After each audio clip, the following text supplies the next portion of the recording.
we're going to have a fireside chat now with Clifford. She's a senior writer at entrepreneur.com. She's going to be sitting down with Meghan Joyce, who is the regional general manager for Uber East Coast. She handles everything from Maine to Miami. These are two amazing women. Please welcome them back to the stage, or up to the stage. Meghan and Kat, come on out. Thank you, guys. Come on, give them a round of applause. There they are. Good to see you. All right. Thank you so much. Well, we have sort of a tough spot here being right after lunch, and you guys had a barbecue lunch, so I hope we can keep you awake and interested. First of all, it's hard to see from here, but how many of you guys have taken an Uber before? Okay, so maybe I should ask, how many of you have never been in an Uber? I have my work cut out for me here. Yeah, okay, wow, that's actually more than I thought it was gonna be. Wow, all right, cool. So we really, I want to, sort of talk about some of the growth of Uber, and then some of the specific issues to Nashville and Tennessee and the Southeast region. So for entrepreneurs, I think Uber is sort of the stuff that startup dreams are made of. I think a year ago, Uber was said to be valued at $17 billion, and then made headlines in December when it was valued to be worth $40 billion. So 17 billion to 40 billion in 6 months is not bad. And now there's rumors out there that it's raising another round with a $50 billion valuation. So again, just kind of amazing astronomical growth. So I just wanted to start with you explaining geographically how that growth happened, and so how many cities you guys are operating in now? Absolutely. So at latest count, and I always have to refresh anytime I talk about it because it seems to change by the day, but as of this morning, we're in over 300 cities and I think 58 countries, which is just astounding to think about. So when I first started at Uber a little over 2 years ago, there was maybe 10, 20 cities that had started up. And in the 2 years since then, it's just grown astronomically. It took us about a year to get our first city, San Francisco, really up and running. And then after a year, we launched our second and third cities. About 6 months later, we launched a few more. And at this point, we are truly launching new cities every day. Amazing. So specific to the Southeast, I think, where was your growth throughout the Southeast? Where did you launch first, and then where did you grow to in the Southeast? Yeah, absolutely. So Atlanta was our first foray into the South. We launched there just about 3 years ago in July of 2012, and it being, a major city in the South was really the proof of concept for this region, really, to show that there was demand on both the rider and the driver side. We launched Charlotte just about a year later in September of 2013, Nashville a couple months after that. Miami we launched about a year ago, and we're still launching new cities every day. So we just launched a number of beach towns in the Louisiana, Mississippi area, and truly expanding by the day. So one of the things I'm curious about is sort of how do you know where there's going to be enough demand to support? I feel like Uber's pretty common at this point, but where do you know that there's going to be enough demand to actually support your product? And do you make your decisions based on demand first, or sort of the regulatory doors being open first? It's a great question. So we look for opportunity where we are invited and welcomed, and there has been, we've been very lucky to have demand from riders and drivers throughout the country and at this point throughout the globe. And so for us, it's a matter of prioritizing where we think we have the opportunity to create a rich opportunity for the drivers that are going to use our platform and a great experience for the riders who are going to be requesting a ride there. We look at a number of different factors, so we'll often look at population data and the demographic data. We will look at the geographic layout and the existing transportation options that exist in that geographic area. But one of the most important metrics that we look at when we're evaluating a new area to launch is the organic demand that we see from both riders and drivers in that area. And that was very much the case for Nashville. Nashville is a city of many tourists and students, and leading up to December 2013, when we first launched, we were getting ping after ping and request after request from riders who had either grown up in various areas or lived in various areas, who would come to the Nashville airport and open their app looking to get a ride, only to find that Uber wasn't here yet. Likewise, there were students who had grown up in various areas and came to school, to college here in Nashville, and were looking for a safe ride home late at night, and open their app only to find Uber's not here yet. And so when we get enough of those pings over and over again, and enough of those requests, and see that demand already on the ground, we know that there is at least the seeds of demand to start to light that match and to start that business in a way that can create a really rich, viable experience for the partners on the ground there. And since we're in Nashville, I want to make sure to ask specifically what it was like for Uber to launch in Tennessee in terms of the regulatory environment here. Yeah, absolutely. So when I was in college, I chose the highly impractical major of the history of science. And I actually focused on tech and science policy. And I did it because I thought it was really interesting, and I never in my wildest dreams did I ever think that this crazy major would ever come in relevant to what I would actually be doing on the ground. And it didn't even occur to me when I was interviewing with Uber that this would be so relevant. It was a company that I was attracted to. I started using it when I was living in Washington, D.C., and I was one of those people who called my own city council member to tell them to fight to save Uber in Washington, D.C., and that inspired me. And it only occurred to me later that there were these kind of common threads through what I had studied years earlier, and now this company that I was working for. Clearly, regulations are a big part of what we do on the ground. And from Uber's perspective, working within that regulatory framework and with policymakers and regulators on the ground is very much a part of the operations job of the team on the ground. A lot of companies choose to house that in a policy team, and we have an excellent and tireless policy team at Uber, but we also have our local operations teams, our city teams, do a lot of that work on the ground because this is so fundamental to what we do. And very similar to most innovation in technology, there are not existing regulatory or legal frameworks for ride sharing when we first started offering this product. So backing up, when Uber first launched, we launched with a black car product, which partnered with existing licensed limo companies on the ground in cities. And then we realized that in order to reach a broader set of people, a broader set of demographics, riders and drivers, we needed a low-cost product. And that's how the ride-sharing model really came to be at Uber.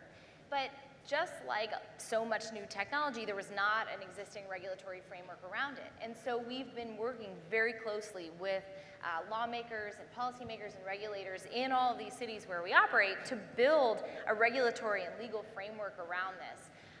And very excitingly, the state of Tennessee actually just passed a legislative structure that formally recognizes in law transportation network companies, so companies like Uber, and the drivers that partner with them on their platform, and creates a regulatory structure for this new innovative model that recognizes that this is something new and different that really doesn't fit into the decades-old regulations and laws that we've had for so long.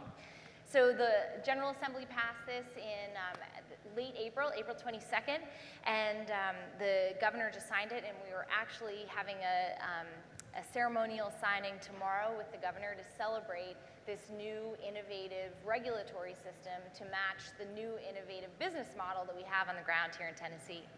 Wow, so timely. There you go. Go Tennessee. That's right. So I'm new to Nashville. I've been here 3 days, and it's lovely. Nashville is different than Boston. It's very different, for the better. So what is the difference in operating Uber in a city like Nashville and a city like Boston? What do you have to do differently? It doesn't seem like it's going to be a sort of a cookie cutter approach. That's right. So there are some things that are fundamental to our business model that we insist on having consistent across all cities in which we operate. Those are things that we don't compromise or negotiate on at all. Those are things like our stringent background checks. So before any driver in any city wants to access our software, they need to go through a full multi-state, county, and federal background check and come back with a clean bill of health before they get on our system. Same goes for insurance. Any ride that you take on the Uber platform is insured with $1 million of commercial liability insurance, regardless of what city you're in. But there are other things that are unique to the local markets, and that's why we insist on having local city teams that focus on those markets, and in the case of Nashville and Boston, actually sit in the market and in the city itself, so that we can create a product that is that acknowledges the uniqueness of the market and that is best suited to the riders and drivers here in Nashville. So just a few examples. One is very timely with CMAs and Bonnaroo happening this week. There is nothing of that scale, and especially two things coming down at one time, a national festival and award system, and also a giant music festival just outside the city boundaries. That's really unique, and that's really special to Nashville. Likewise, there is an enormous tourist population, and a tourist population that often booms over the summer months when we have these kinds of exciting programs and festivals that are happening within Nashville. What happens in Boston during the city months is that students leave town, college students, a lot of people go on vacation, and people actually want to get outside and walk around because it's not 20 degrees and snowing outside. And so it's a much different dynamic that you're seeing in Boston during the city months versus Nashville. Likewise, the weather in Nashville can be beautiful 12 months a year. In Boston, I will tell you, it is usually not beautiful 9 months a year. And so it's a much different dynamic, especially when you're talking about a product that gets people to and from, that relies on having cars on the road on a daily basis. And so that's the kind of customization that our city team here in Nashville focuses on. And likewise, we have another team that looks at Memphis and Knoxville and other cities around Tennessee, because we do acknowledge that every city is different, and the product is going to reflect the uniqueness of the city in which it operates and the riders and drivers that ride in this city. And we need a product that, that accounts for that. Awesome. One of the things about Uber as a product is that it sort of enables and empowers other entrepreneurs to sort of start their own little micro businesses. And since we're here talking about entrepreneurship, I was wondering if you could speak about any sort of entrepreneurial ripple effects that you've seen in markets that have maybe had Uber around a little bit longer than Tennessee has so far. Yeah, absolutely. So I'm confident that we probably are seeing some of that ripple effect, and with this incredible population that's here today, from all of the startups that are coming out of this room, we all have a ripple effect that is going to affect that broader ecosystem around us. One of the coolest examples, I think, that involves Uber is we insure every ride with $1 million of commercial liability insurance that takes place on the UberX platform. And we work very closely with a number of insurance companies and providers around the country. But insurance is not an area in which that I associate with an incredible amount of innovation. However, in Colorado, very shortly after that state passed a regulatory framework similar to what Tennessee just did to define this new transportation network company product and put a new regulatory system around it, is that the insurance industry started innovating and has since, within 6 months of this new framework passing, started offering new innovative insurance products to drivers that operate on the system to offer them extremely low cost coverage to cover them while they're on a trip. And this is something that was incredibly exciting for us to see that there was another industry that very closely aligns with ours that was taking cues from the Colorado State Legislature to say this is a space where we want innovation. And I expect that that's a very similar effect that you're going to see here in Tennessee now that we just have this new recent legislation that just passed and signed. But I think more broadly, there's a very real effect that comes when you have a rich ecosystem, not only for startups, and you have amazing events like this that bring people together and get ideas flowing and partnerships stimulated, but also when you have a rich transportation ecosystem. We've found that public transportation goes a very long way in providing residents and visitors to cities access to often an enormous portion of the city. But it's really not enough. Not everyone is fortunate enough to live within a short walk of a bus stop or a train station. And there are small businesses and homes that can't afford to locate themselves within very close proximity to that kind of public transportation hub. And so this is why things like Uber are so important to provide that kind of last mile access, to provide access to a lot of the neighborhoods that haven't historically been well served by public transportation, that are often some of the poorest neighborhoods or suburban communities around the core city area. And furthermore, we've pulled some research. In Boston, I can tell you 1 in 3 trips ended at a small business over the course of the past year, which I think is really exciting. Small businesses completely unaffiliated with Uber that people were now frequenting with greater ease because they had a better way to get there. These small businesses might not have been on the main thoroughfare. They may not have been able to afford that kind of high foot traffic real estate, but now that we have these affordable options that can get us there even more easily, the trips to and from are happening in very high frequency. So I think that ripple effect is real. It's not just something that we can feel here, but we can hopefully see it in the local economy surrounding these businesses, and I think speaks to that kind of civic impact that at least gets me out of bed every morning. Are there areas that you guys, in particular, nationally, but also since we are sort of Southeast focused, where ride sharing is not really being embraced, where you're seeing sort of some resistance to adopt the model? It's a really good question. So I think the answer would probably change over time. And if you asked me 2 years ago when we were first getting ride sharing started, the answer would sound a lot different than it sounds today. At this point, I'm excited to say that over 40 jurisdictions, both states and cities and towns, have actually passed explicit legislation or regulation to recognize ride sharing and to create a regulatory structure and clarity around it. And that includes over 20 states, which has really just happened over the last 6 to 12 months in large part, and Tennessee being one of the most recent among them. I think the number of jurisdictions that are recognizing that this is a product that their people want, not just riders, but also drivers. It's not only safe rides, but it's also incredible economic opportunity. And it's choice for both populations. It's providing more options within the transportation space, within economic development. That's hugely valuable for not only riders and drivers, but also the cities and states in which we're operating. And so, we have, as I said, over 20 states that have recently passed regulation. We also have a number of states in which legislation or regulations have been proposed and are pending.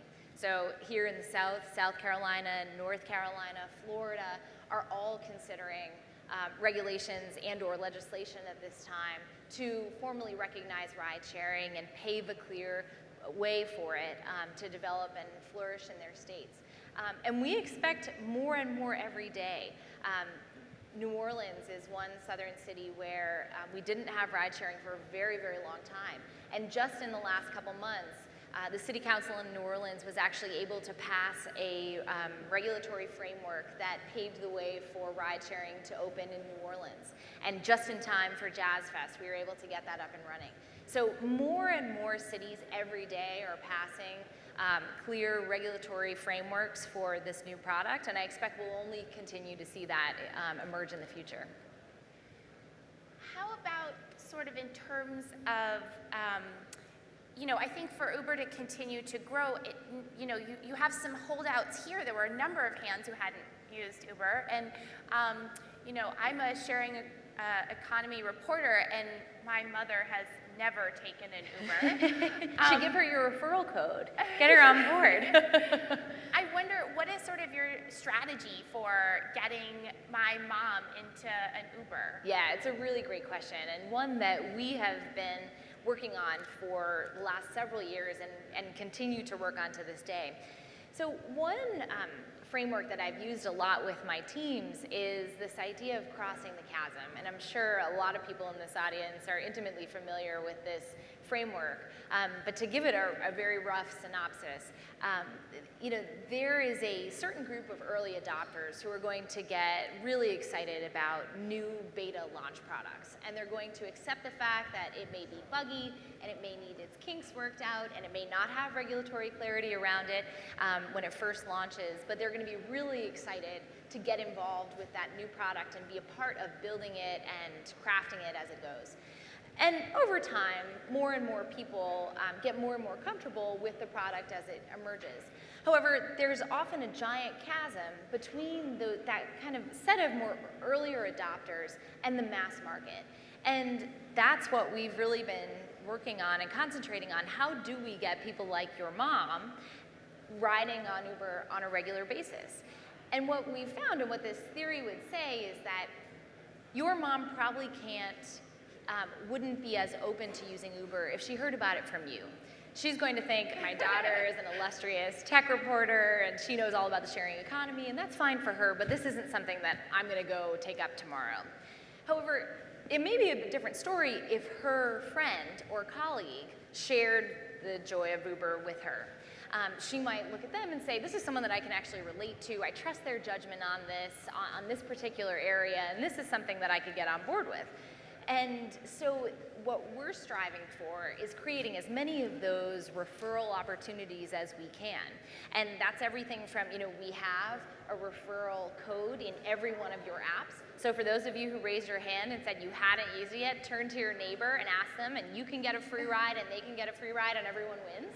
And we try to create opportunities like that for people to share with their friends and loved ones. And we also try to do that at scale. So we've been trying a number of different strategies to make our product more and more accessible to a wider scope of the population as possible. We have introduced a low-cost UberX ride-sharing model, which is far more accessible to a great number of people, myself included, than our premium Uber Black option. We also have continued to push prices lower and lower so that more and more people out there can actually use it on a regular basis for more and more use cases. We also have products like U4B, our Uber for Business product, which introduces Uber to large corporate populations who may not be in that early adopter set, but can now use Uber when they're going to and from an airport or a meeting. So it's a lot of these strategies that we're focused on to ensure that as many people as possible are able and excited and feel ease in using this product. and that as many drivers are getting rides on the system as possible.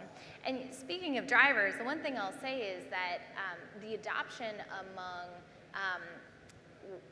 those later adopters on the driver's side is remarkable. To see people who I might not have assumed would be the first people to request a ride on the system actually driving on the system is a really exciting thing. There's a young woman in my office whose grandfather actually drives on the system in Orange County, and I've suggested to my husband's grandfather on a number of occasions that this could actually be his summer project, actually driving on the system. And to think that that would be a platform and a technology that is so easy and so flexible that by going through the background checks and ensuring that you have all your docs on file, all you need to do is go out in your car and turn on an app, and you have the flexibility to go out for a few hours and earn a couple $100. That's incredible. And I think speaks to just how flexible and widely accessible this product has become. So I also want to be sure to sort of ask in terms of for the entrepreneurs out there, in your very headline-busting growth, to $50 billion in 300 global cities, I feel like from the inside there must be some really intense pain points with that kind of growth. And so I'm wondering, is that, what would you say? Is it getting enough people into, to work for Uber? Is it getting enough drivers onboarded first? Is it regulation? What is sort of the most stressful part of that kind of growth? Yeah, that's a great question. And I'm sure any of the entrepreneurs here today would probably relate to my saying, it's all of the above. And it's the fact that all of the above happens often all at once. And you will suddenly find yourself at 2 a.m. on a Friday in front of your computer saying, okay, what's next on my to-do list? And I've been there on a number of occasions over the last 2 years. And the good news is when you're working in a really exciting startup environment that you believe in and a business that is yours, whether you are the entrepreneur and founder or whether you have been empowered to kind of grow this team, as I have been very grateful to have had that opportunity, you love it and you face those problems head on. One of the best pieces of advice that Travis, our CEO, has given me is that as GM of a market, you are chief problem solver. And when you get those problems, look at them as incredible opportunities to break down barriers for your team and to pave the road for as smooth a growth as you possibly can. And that's the mentality that I try to bring in to all of these challenges. But the reality is those challenges often hit all at once, and it's a matter of prioritizing and breaking them down into digestible pieces and tackling one at a time. I often say the biggest bottleneck to growing as quickly as our demand has, or keeping up with that growth and demand, is finding talented people to lead it. So we are constantly hiring. And if any of you are looking for jobs, uber.com/jobs, we are constantly hiring. Please send us your friends and yourselves and all of your resumes.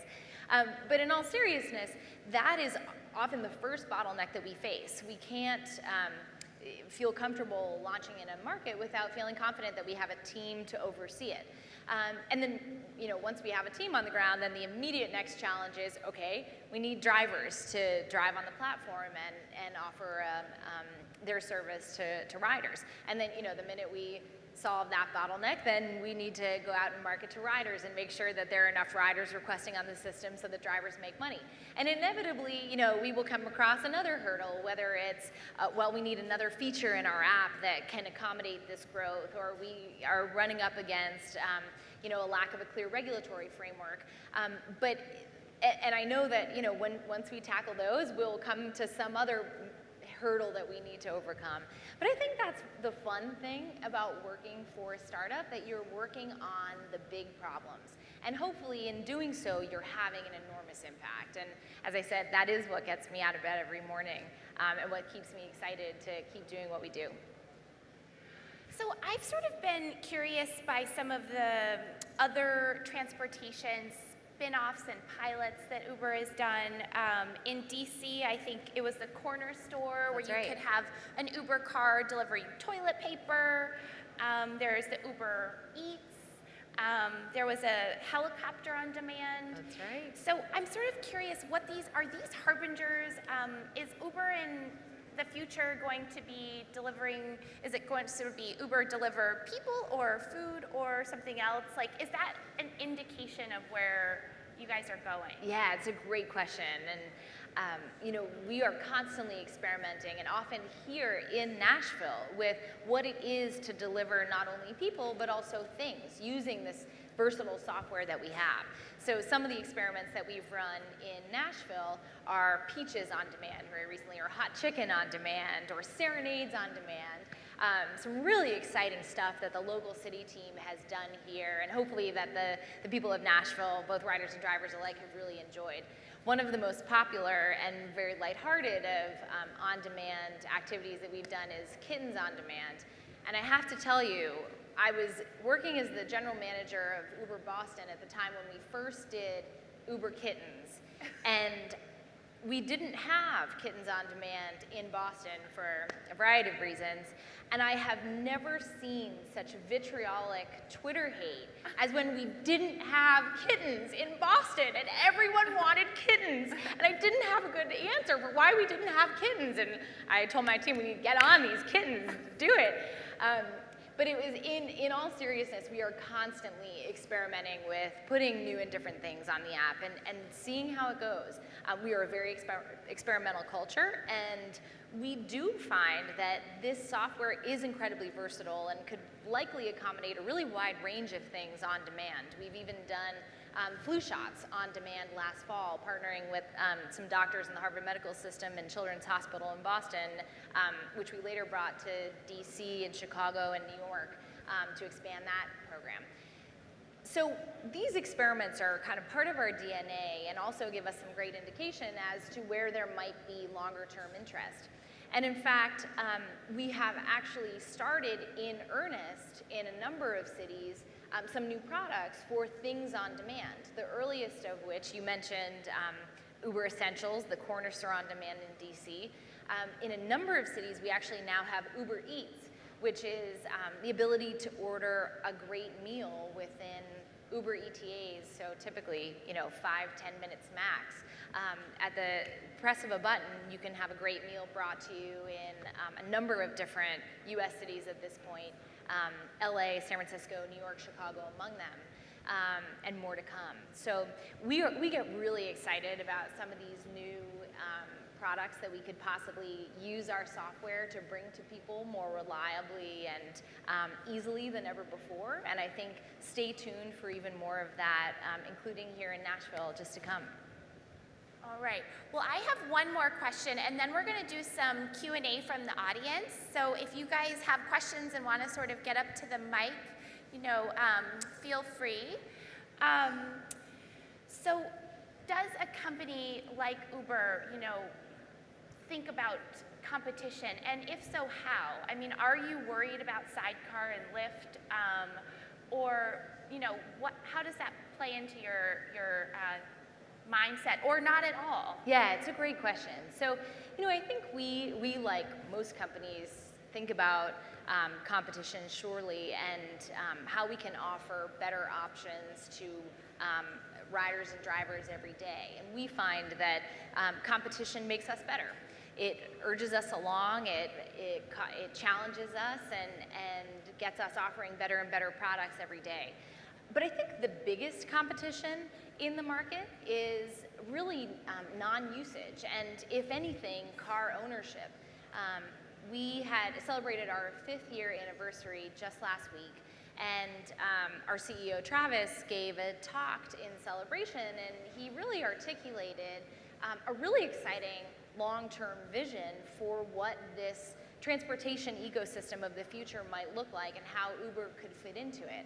And I think some of the most recent innovations that we've been toying with, namely Uber Pool, where we are able to offer one continuous trip that brings many people in a common direction and drops them off along the way, thus shrinking the number of overall cars on the road in a city, the number of greenhouse gas emissions that we're sending into the atmosphere, and the amount of parking spots that we need in any given city is a huge step in that direction towards needing fewer and fewer cars owned throughout the US and really the globe.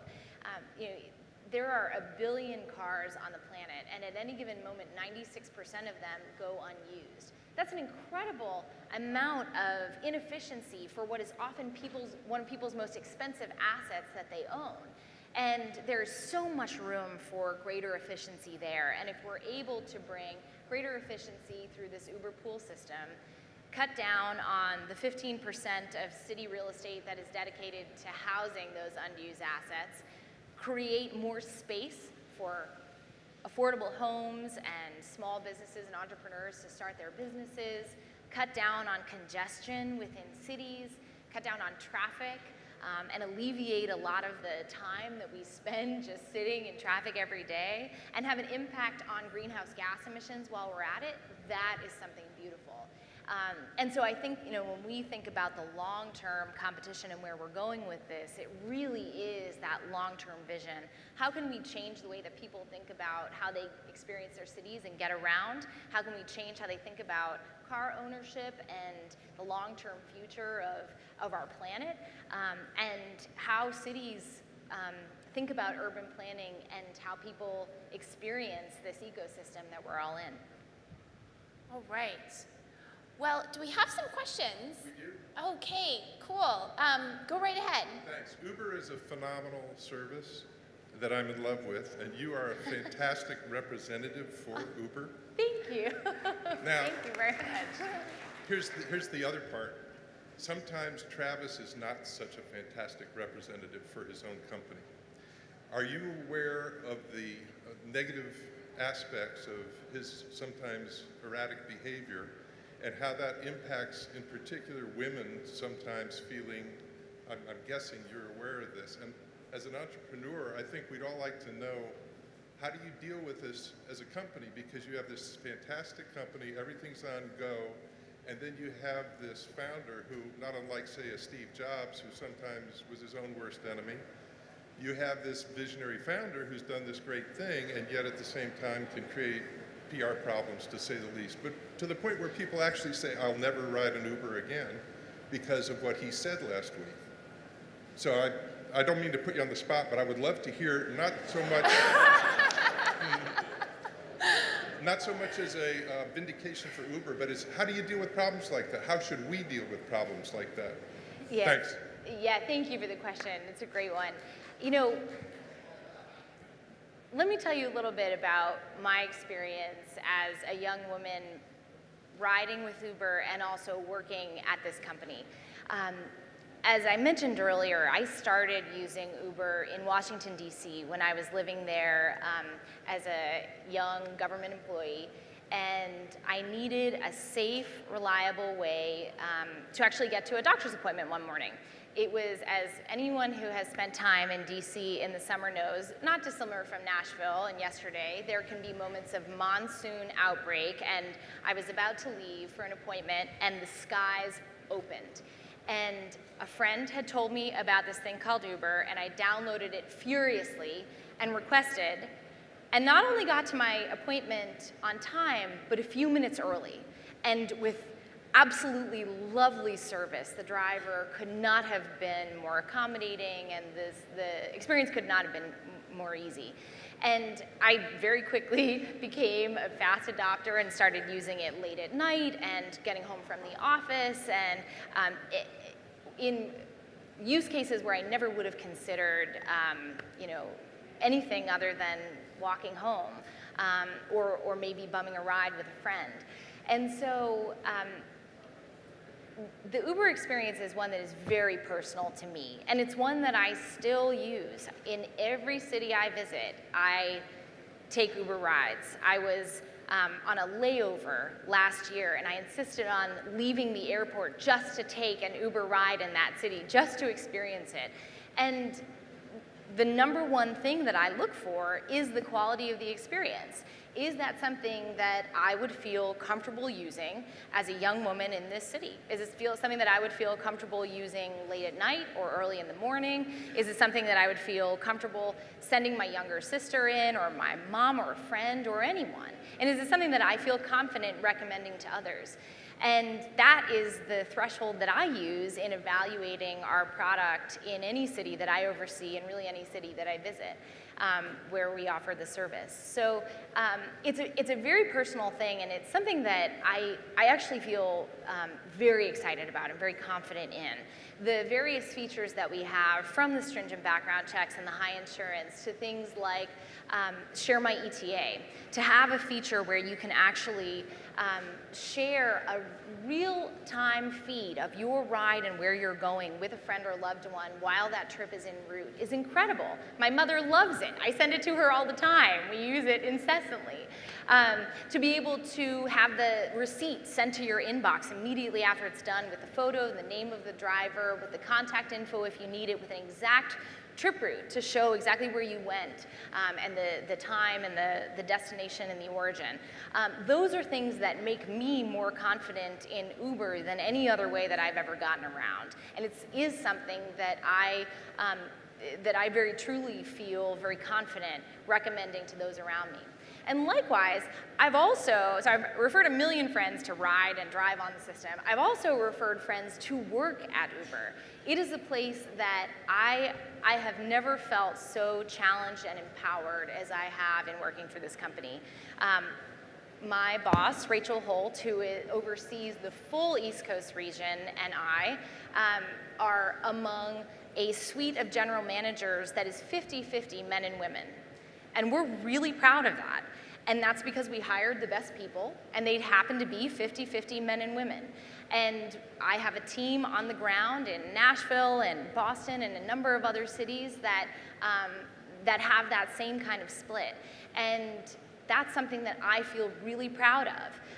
And has Uber gotten it right every time? Of course not. But that's part of building a company, and part of making this a company and a product that we are all really proud of, and that we feel confident recommending to others, whether to use or work for, is giving that feedback constantly, and all working together in building an organization that we feel really proud of. And it's an ongoing, everyday pursuit. And we won't stop. We won't stop. All right. So driverless cars are coming. We're already seeing it with trucking, getting truck drivers out, or trucks out there without drivers. In addition to the furor, I'm sure that will come from the drivers of Uber. How do you see that affecting your model and really the industry in general? Yeah, it's a great question. I have never actually ridden in a driverless car, and I'm not sure if you or anyone here has. And I'd love to, if you have, I'd love to hear about the experience. From what I hear, we have a long way to go before this is ready for prime time in a consumer model. And you're right, I was hearing recently that there are auto companies that are actually experimenting with various levels of automation in not only personal cars, but also in large-scale trucking and beyond. And it's certainly something that we're investigating, and we are eagerly watching and waiting, but I do think it's a long way off. In the interim, I think there is an enormous amount of innovation that is going into making the experience as seamless and efficient and effective for the drivers on the ground. Even when if and when at some point in the distant future driverless cars are the norm, I don't see a world in which there is no role for drivers driving cars. And I think in the interim, we are laser focused on making the product as flexible and easy to use and efficient and lucrative for the incredible people who are driving on our platform every day. All right. Did we have any more questions? We have time for maybe one more. No? No? Great, I put you all to sleep. Oh, we have one more. Yeah, okay.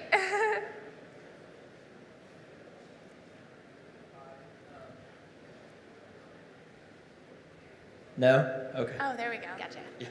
I'm Adam Kasperzak. I work for the company lab in Chattanooga, Tennessee.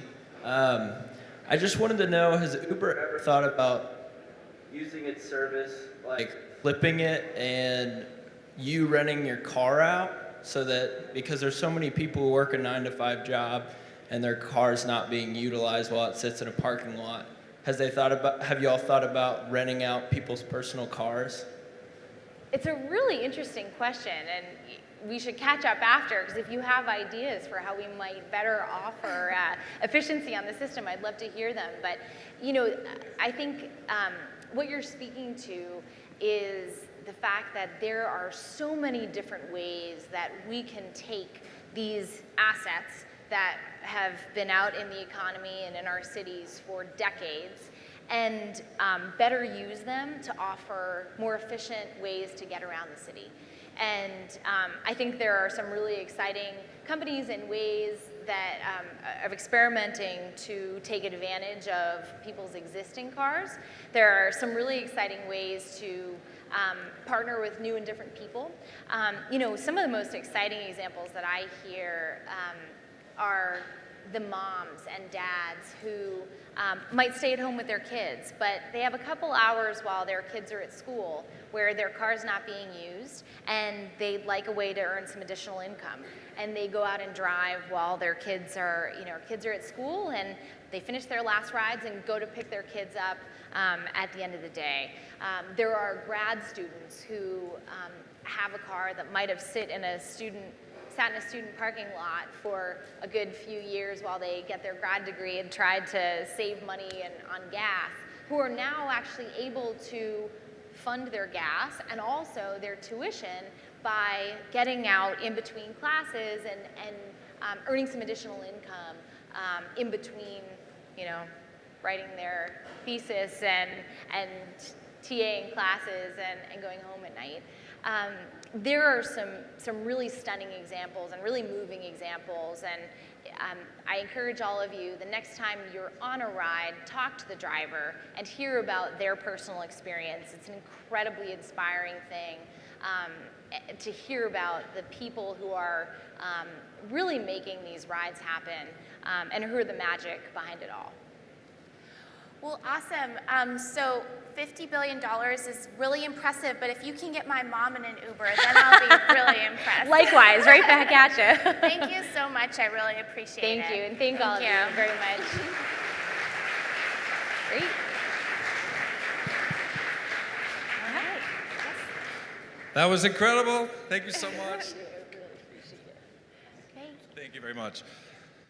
I want to know, though, can I use my discount code for kittens? Because I don't know about you guys, but I need Uber kittens every day of my life.